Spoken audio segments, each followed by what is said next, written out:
우리 하나님의 말씀은 우리 에베소서 4장 우리 20절에서 24절 말씀까지입니다.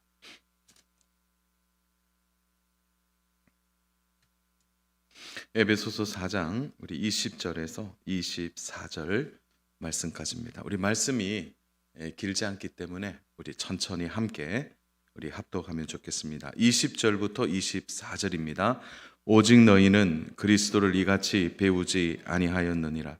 진리가 예수 안에 있는 것 같이 너희가 참으로 그에게서 듣고 또한 그 안에서 가르침을 받았을진데 너희는 유혹의 욕심을 따라 썩어져가는 구습을 따르는 옛사람을 벗어버리고 오직 너희의 심령이 새롭게 되어 하나님을 따라 의와 진리의 거룩함으로 지으심을 받은 새 사람을 입으라. 아멘.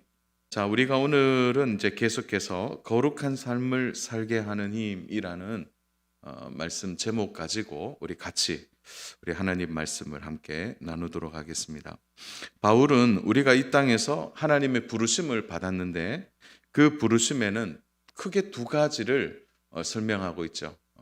그 첫 번째가 바로 하나님이 우리를 부르신 목적, 그것은 하나 되게 하신 것을 힘써 지키는 바로 거룩한 부르심 앞에서 나타나는 행위이죠.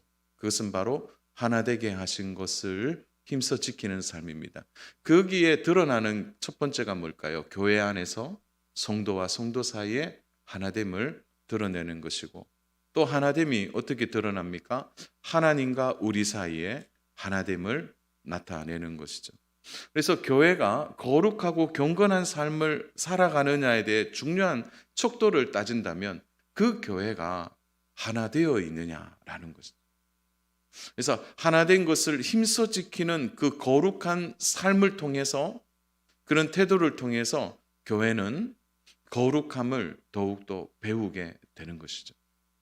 그것과 동시에 하나 오늘 또 얘기하는 것이 무엇입니까? 바로 이 땅에서 살아가는 우리의 삶도 거룩해야 한다는 것이죠. 그래서 우리는 지난 시간에 거룩하게 사는 방법에 대해서 바울이 가장 먼저 무엇을 이야기했습니까? 우리 한번 더듬어 볼까요? 17절 한번 보겠습니다. 17절. 우리 같이 17절을 합독합니다. 그러므로 내가 이것을 말한 주 안에서 증언하노니 이제부터 너희는 이방인이 그 마음에 허망한 것으로 행함같이 행하지 말라. 자, 이것을 풀어서 우리가 거룩한 삶을 살아가는 가장 첫 단추가 뭐냐? 그것은 이방인처럼 살지 말라는 거죠. 이방인처럼 살지 말라는 것입니다.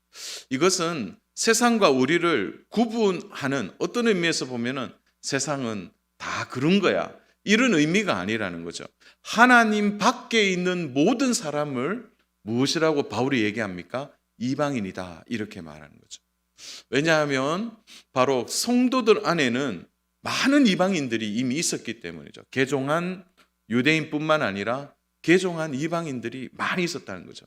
그러므로 여기에서 드러나는 이방인이라는 개념은 어떤 종족이나 출신이나 어떤 배경을 얘기하는 것이 아니라 하나님 밖에 있는 자들, 그들을 이방인이라고 말하는 거죠. 그러므로 하나님의 생명이 없는 그 이방인들처럼 살지 말라는 거예요. 그러면 우리는 하나 궁금해지는 거죠.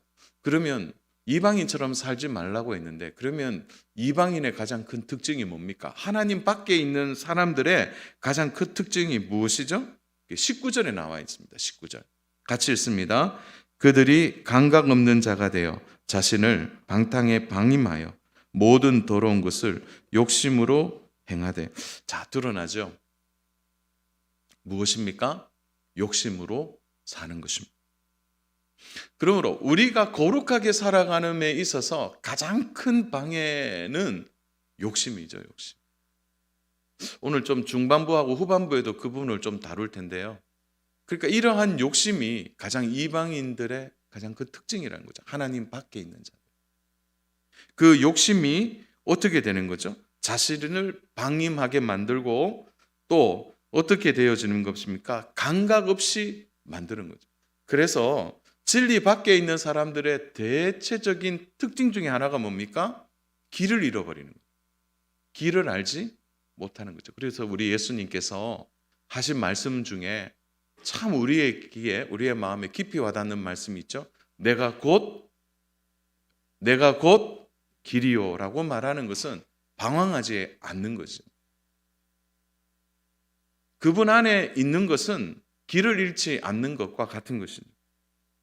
그래서 감각 없는 자, 그는 길을 잃어버린 자죠. 그러니까 이제 우리가 흔히 술 취한 사람들을 보게 되면은 그들은 어떻게 됩니까? 왔다 갔다 하는 거죠. 감각이 없는 거죠.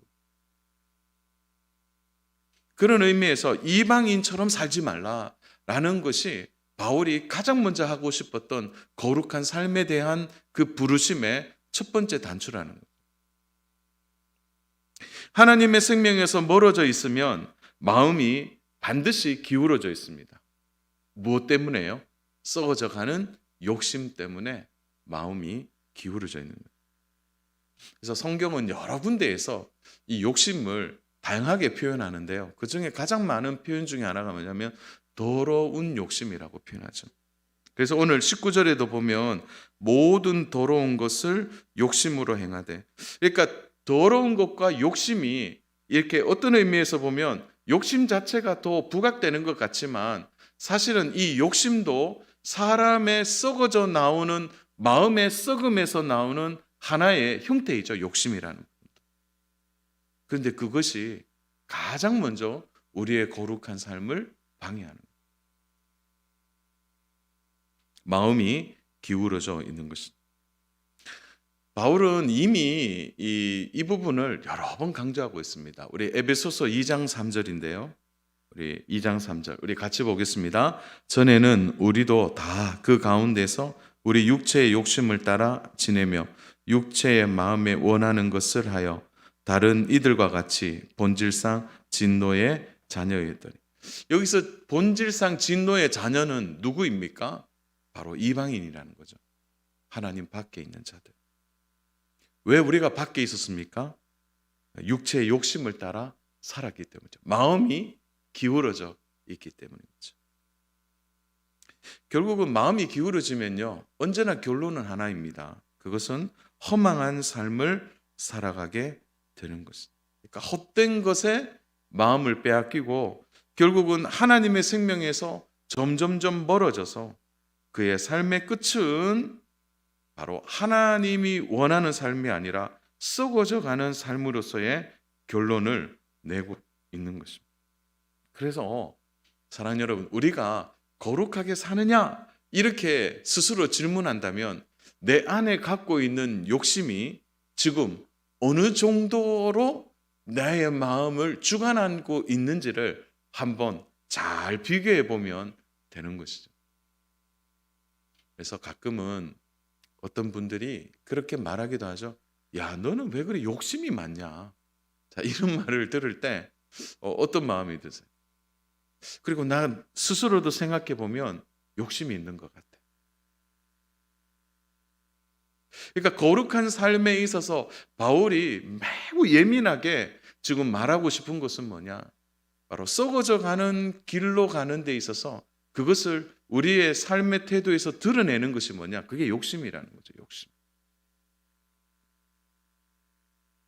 그러므로 바울은 거룩한 삶을 살아가도록 우리가 부르심을 받았다면 분명하게 선언하라라고 말하는 것이죠. 그게 오늘 이제 본문에서 두 번째로 다루고 싶은 이야기죠. 20절 우리 같이 보겠습니다.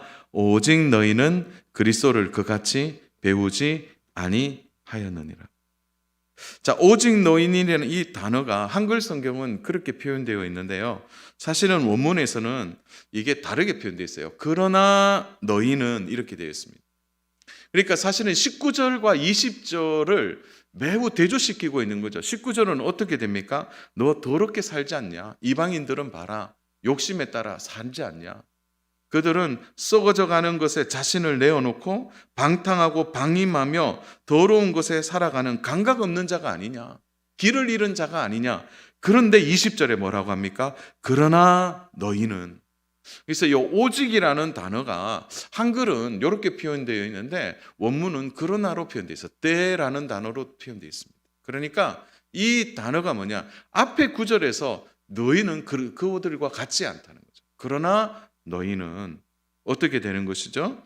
바로 그리스도를 그같이 배우지 아니하였다. 이렇게 말하고 있습니다. 그러니까 이런 거죠. 너희는 이방인처럼 살지 않도록 그리스도가 너희 가운데 있지 않느냐. 이 표현이 여기에 드러나는 것입니다. 자, 그런데 여기에서 우리가 또 하나 좀 봐야 될 부분이 있는데요. 여기에서 20절에 보면 그리스도를 그같이 배우지 아니하였느냐. 배우지 아니하였느냐는 이 단어를 딱 들으면 뭐가 제일 먼저 생각나십니까? 아, 우리는 이방인처럼 살지 않도록 그리스도를 배웠어. 이렇게 표현하니까 그 그리스도의 가르침이라는, 그러니까 우리가 왜 공부하려고 할 때 가르침을 받는 것으로 생각하는데 여기서 배우지 아니하였느라는 이 표현은 이게 참 이 표현이 어떻게 드러나냐면은 훈련받지 아니했느냐라고 되어 있어요. 그래서 제가 원문을 그대로 읽으면 그러나 너희는 그리스도를 통하여 훈련되지 아니하였느냐 이 표현이죠. 그러니까 훈련이라는 단어로 되어 있습니다. 굉장히 달라지죠.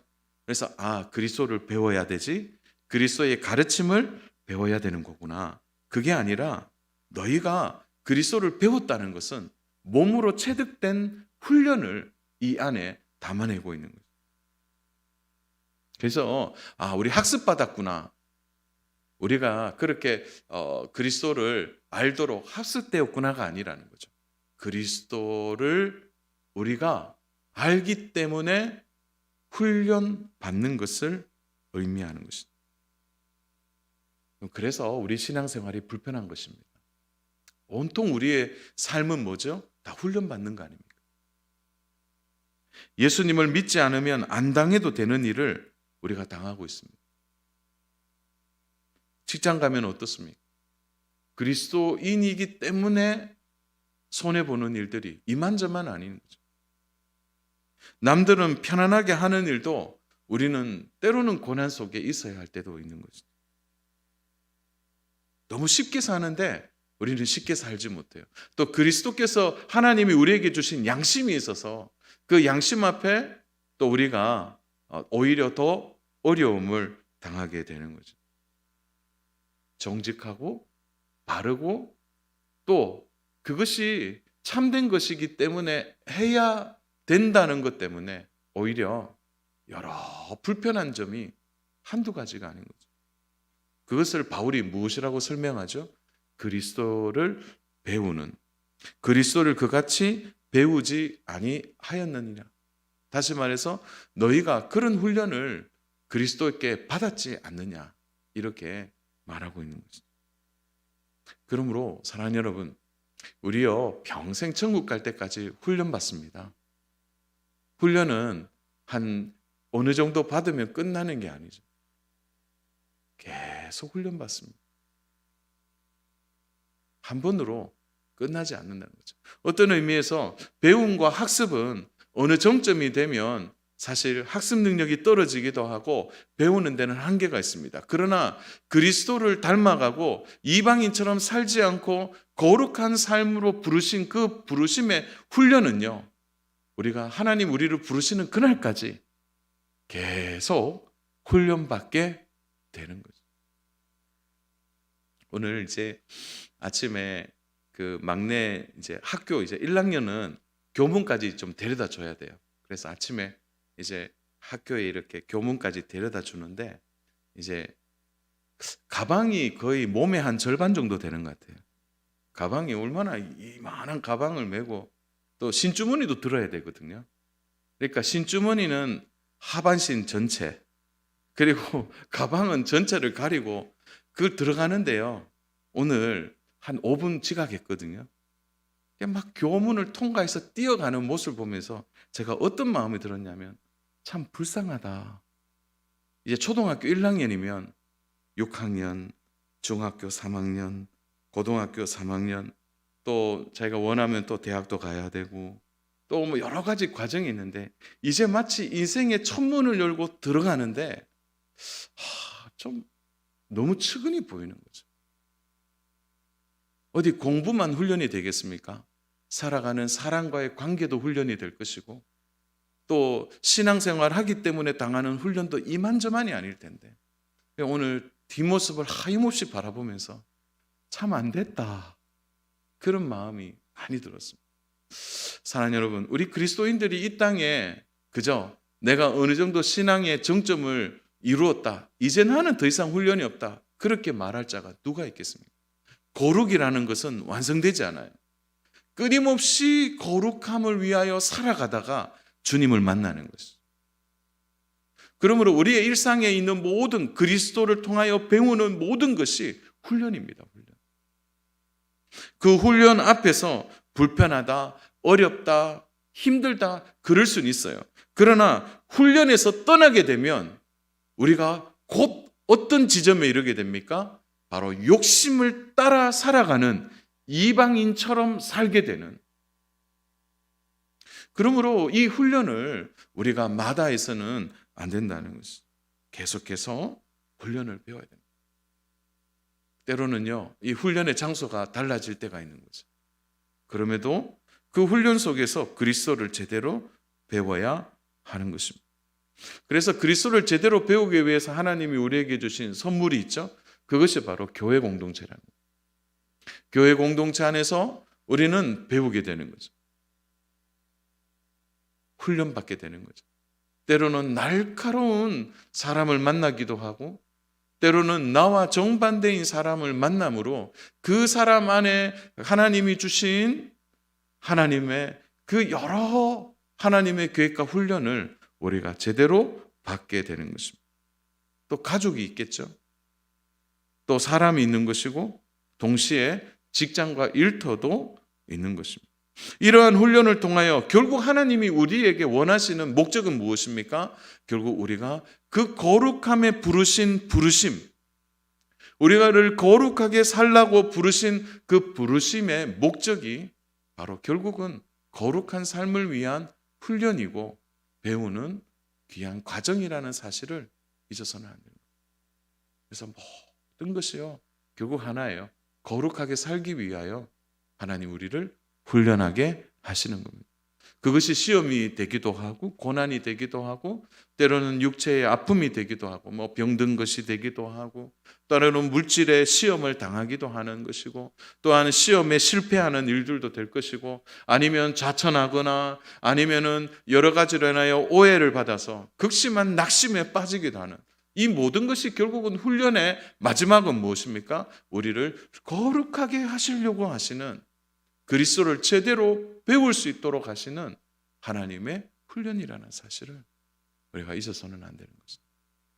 그러므로 사랑하는 여러분, 훈련을 좋아하는 사람이 어디 있겠어요? 저도 훈련이 싫어요. 그러나 그 훈련을 제대로 해야 그리스도를 제대로 배우고 거룩한 삶으로 준비가 되어지는 것입니다. 그러므로 항시 우리가 이 사실을 잊어서는 안 된다는 그 중심을 우리가 절대 놓지 말아야 하는 것입니다. 이러한 훈련과 함께 바울이 무엇을 강조하고 있습니까?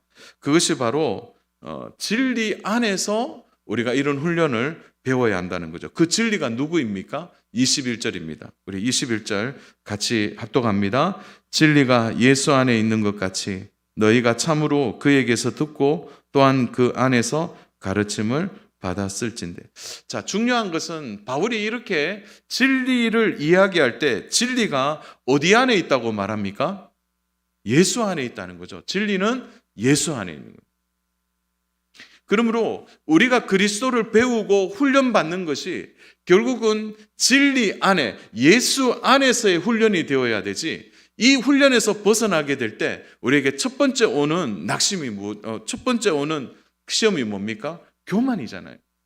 바리새인과 서기관들이 어떻게 살았습니까? 그들은 열심히 훈련받았어요. 그들은 금식도 했고 기도도 했고 그들의 삶을 놓고 보면 경건한 삶이죠. 그 경건은요 연습되어지고 훈련되어서 나오는 거예요. 문제는 그들이 진리 밖에 있었다는 거예요. 예수의 진리 안에 있지 않았기 때문에 결국 넘어지는 거죠. 사랑하는 여러분, 항상 우리가 잊지 말아야 될 것은 내가 받는 이 훈련이, 지금 내가 받는 이 고난이, 이 모든 것이 다 어디 안에 있는지를 항상 놓치지 않아야 됩니다. 내가 예수 안에서 지금 고난이 있는 것이고 예수 안에서 이런 훈련이 이루어지고 있다는 것을 내가 잊어서는 안 되는 것입니다. 그래서 우리의 현장은 언제나 예수 안에, 진리 안에서 우리의 몸이 부딪혀야 하는 것이고 우리의 현장에서 예수님을 바르게 아는 이 진리의 훈련을 우리가 게을리 해서는 안 되는 것입니다. 왜 그렇습니까? 우리는 항상 위험해요. 왜 위험하죠? 우리 안에 아직 옛사람이 살아있기 때문이죠. 우리 23절 한번 22절 보겠습니다. 우리 같이 읽습니다. 너희는 욕심을 따라 썩어져가는 구습을 따르는 옛사람을 벗어버리고. 자, 옛사람을 벗어버리고라는 이 시제는 어떻게 우리가 이해해야 될까요? 옛사람이 아직도 남아있는 거죠. 벗어버리고라는 것은 진행되고 있는 것입니다. 현재 진행되고 있는 거예요. 그러므로 예수 안에 우리가 끊임없이 있다고 말하지만 어느 순간 우리 안에 있는 이 썩어져가는 구습을 따르는 욕심이 우리를 항상 옛사람에 묶어서 우리를 진리 밖으로 우리를 이끌어내는, 그러므로 끊임없이 우리가 생각해야 할 것은 옛사람에 대한 우리 스스로의 자각이 필요한 것입니다. 우리에게 예수님이 오셔서 이미 새로운 생명을 주셨지만 우리 안에 일부 옛사람이 살아 있는 것입니다. 새로운 삶으로 부르심을 받았지만 우리는 여전히 옛성품, 옛사람이 살아 우리를 끊임없이 욕심의 자리로 이끌어가고 있는 것을 보게 되는 것입니다. 사랑하는 여러분, 그래서요, 참 우리 안에 있는 이 옛사람이 바로 욕심을 통해 나타나는데 그 욕심이 작은 것이 아닙니다. 우리 22절 다시 보시면은 이 욕심의 정체가 딱 나오는데, 우리 볼펜에 있는 분들은 동그라미를 하시면 좋은데요, 너희는 유혹이라는 단어에 동그라미를 하시면 좋아요. 결국 우리의 옛사람이 살아서 끊임없는 관성을 따라서 우리를 어떻게 만드는 거죠? 우리를 결국 예수 그리스도 안에 있는 진리에서 벗어나도록 만드는, 그것이 바로 유혹이 되는 거죠. 그래서 욕심은 어떤 의미에서 보면은 욕심은 욕심 부리면 안 돼 이렇게 말하지만 그 욕심 안에 가장 깊이 들어있는 것이 뭡니까? 유혹인 거죠. 유혹을 못 이겨내면 끝나는 거죠. 그래서 창세기에서 하나님 우리를 새로운 생명으로 창조해 주셨지만 이 새로운 창조가 어떻게 깨어진 것입니까? 바로 아담과 하와가 죄의 유혹 앞에 깨어진 거죠. 욕심으로 드러났지만, 하나님같이 되려고 하는 욕심은 있었지만 그 욕심의 깊은 중심에는 유혹이라는 단어가 있는 거예요. 그 유혹 앞에 넘어지게 된 것입니다. 그래서 요즘은 이 유혹이 더 강한 세대에 살고 있습니다. 요즘 우리 시대를요, 소비 시대라고 말합니다. 모든 걸 소비하는 거예요. 모든 걸 소비하려고. 지난 주일에 요사 청년부 또 현장에서 예배를 드렸습니다. 드리면서 우리 요사 청년부 우리 지체들하고 나누면서 우리가 소비 시대에 살아가면서 우리 안에 자각하지 못하는 것 중에 하나가 뭐냐? 예배도 소비하려고 하는 거예요. 어느 순간 우리도 예배를 드렸다. 우리가 예배를 드리면서 우리를 드리지 않고 그냥 예배 시간에 와서 그냥 예배 드림으로 우리를 그냥 소비해버리는 거예요. 어느 순간 우리는 소비자라는 생각 때문에 너무 익숙하게 우리의 예배 앞에 소비하는 거예요. 그래서 그런 여러 가지 얘기하다가 제가 그 얘기를 했어요. 찬양을 듣는다. 어느 순간부터 우리는 찬양을 듣기 시작했습니다. 찬양은 듣는 게 아니죠. 찬양은 하는 겁니다. 찬양을 들으시는 분은 누구세요? 하나님이 들으셔야 돼요. 근데 어느 순간 하나님이 들으셔야 될 찬양을 우리가 듣고 있는 거예요. 찬양도 소비해버려요. 그 모든 것이 욕구입니다. 욕구. 썩어져가는 유혹의 욕심을 따라 그런 욕구들이 끊임없이 우리를 옛사람으로 묶어버리는.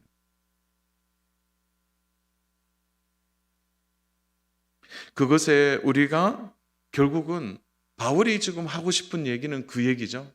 그 옛사람이 살아 있을 때 끊임없이 우리를 거룩한 삶으로 부르시는, 결국은 우리가 부르심 앞에 바르게 살려고 노력하는, 결국은 이 부르심이 뭐냐라는 거죠.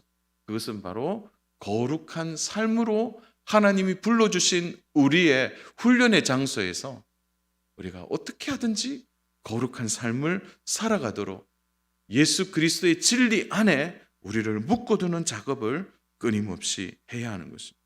사랑하는 여러분, 오늘 말씀을 들으면서 잘못 이해하시면 안 됩니다. 그래, 욕심 부리면 안 되죠. 당연히 욕심 안 부려야죠. 저 유혹도 안 받아야 됩니다. 그런 얘기를 하고 있는 게 아니라, 끊임없이 우리는 이 중간에서 진리를 안에 들어가서 살 것이냐, 아니면은 우리가 이 유혹 앞에 넘어져서 결국은 옛사람의 성품으로 살아가게 될 것이냐, 이 부분을 우리가 분명히 해야 하는 것입니다. 새 사람을 입는 것과 옛사람을 벗는 것은 따로 떨어져 있는 것이 아닙니다. 그러므로 사랑하는 여러분, 벗어버리기 위해 우리가 먼저 입어야 할 것이 오늘 우리에게 주시는 말씀의 핵심입니다. 우리가 무엇을 입어야 됩니까? 오늘 23절, 24절입니다. 우리 같이 한번 합독하겠습니다. 오직 너희의 심령이 새롭게 되어 하나님을 따라 의와 진리의 거룩함으로 지으심을 받은 새 사람을 입으라. 여기에서 등장하는 것은 바로 새 사람을 입는 것입니다.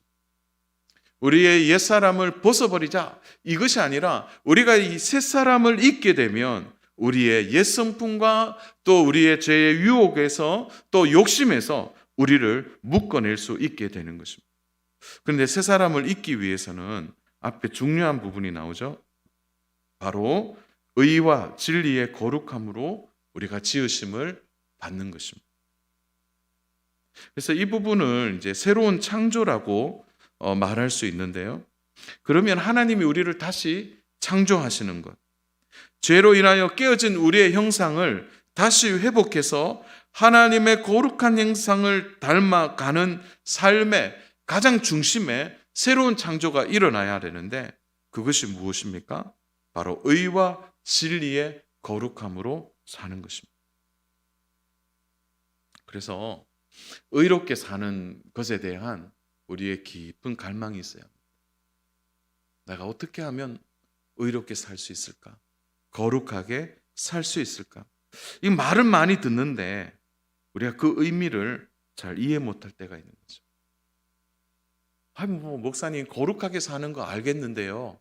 그러면 의롭고 거룩하게 사는 게 뭡니까?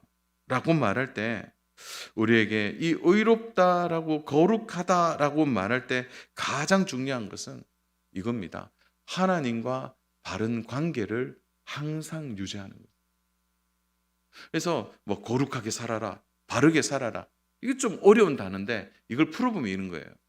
하나님과 바른 관계를 끊임없이 유지하는 거죠. 사랑하는 여러분, 예배를 왜 드립니까? 왜 기도하는 것이죠? 왜 우리가 신앙생활을 하는 것입니까? 왜 주의를 지키는 것입니까? 결국은 이 모든 것의 핵심은 뭡니까? 하나님과의 바른 관계를 유지하는 것.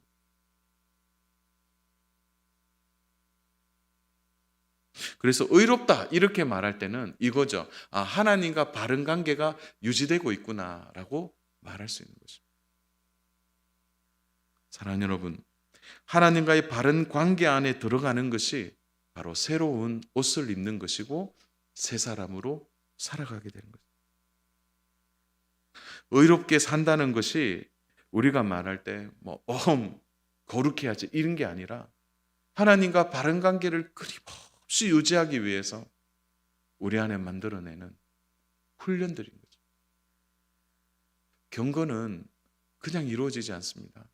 사랑하는 여러분, 우리 가끔 그런 얘기 할 때가 있잖아요. 뭐냐면 하나님 뜻대로 해주세요. 하나님 뜻에 순종하겠습니다. 하나님, 내가 정말 뜻대로 살아갈 수 있도록 하나님께 모든 것을 맡깁니다. 이렇게 말할 때 참 많이 있어요. 그런데 그 말에는요, 중요한 한 가지가 빠져 있는 거죠. 의롭게 사는 것은요, 우리의 행함이 필요합니다. 이거 오해하지 마십시오. 그러면 행함으로 구원받느냐, 그 얘기를 하는 게 아니라, 의롭게 사는 것, 우리가 하나님께 맡겨야죠. 하나님께 맡기면 하나님이 우리의 모든 삶을 인도해 주는 것은 맞아요. 그 말은 맞지만 하나님이 성경에 보십시오. 하나님께 맡기라고 하는 부분은 주로 어디에 나옵니까? 모든 염려를 하나님께 맡기는 거예요. 모든 근심을 하나님께 맡기는 거예요. 우리의 앞날도, 그래서 내일을 염려하지 말라라고 말씀하시죠. 그것은 하나님께 맡겨야 되는 거죠. 그러나 거룩한 삶에 대한 부르심은 옛사람을 벗어버리고 썩어져가는 육심에서 우리가 다시 한번 일어나려고 하는 영적인 몸부림은 우리가 해야 하는 것입니다. 분별해야 되는 것이고, 하나님과 바른 관계를 끊임없이 유지하기 위해서 우리가 예배하는 일과 또 하나님의 말씀을 읽는 일과 기도하는 일을 끊임없이 해야 하는 것입니다. 요즘 새벽에 이제 새벽 기도하기가 참 좋은 날씨잖아요. 그래서 새벽에 나오시는 성도님들 보면서 제가 가끔 그런 이제 말씀을 드리는데, 새벽에 일어날 때 할렐루야 하고 일어나는 분이 있습니까? 없어요. 끊임없이 하나님과 바른 관계를 위해서 자신을 하나님께 복종하는 거죠. 새벽뿐만입니까? 오늘 수요일 날 우리의 무거운 일상을 내려놓고 참 피곤한 때잖아요. 그런데도 앞에 나와서 찬양을 하고 또 함께 예배를 하는 이 일은요, 끊임없이 하나님과의 바른 관계를 유지하기 위해서 오늘 우리가 힘쓰고 애쓰는 일이 되는 거예요. 오늘 많은 그리스도인들이 이 부분에 있어서 많은 부분을 놓치고 있는 거예요. 하나님께 다 맡기면 돼. 그래서 거룩함도 스스로 하나님께 맡기면 되는 것으로 생각해요. 그렇지 않습니다. 염려와 근심과 걱정과 내일 일은 하나님께 맡겨야죠. 그러나 거룩한 삶에 대한 새 사람을 입는 일은 오늘도 노력해야 되고 내일도 노력해야 되는 거예요. 힘쓰고 애써야 하는 것입니다. 끊임없이 욕심을 분별해내야 하고 썩어져 가는 것을 붙들지 않고 끊임없이 그리스도를 배우는 이 훈련에 깊이 참여하고 그 훈련에 개입하여서 내가 어떻게 하면 예수 안에 진리 안에 있을 것인가를 또 고민하고 또 고민하면서 우리 자신을 만들어 가야 하는 거예요. 사랑하는 여러분, 거룩한 삶은 내가 살아가도록 힘써야 합니다. 하나님께 맡기는 건 맞아요. 그러나 염려와 근심과 걱정을 하나님께 맡기시고, 하나님, 내가 거룩한 삶을 살고 싶습니다.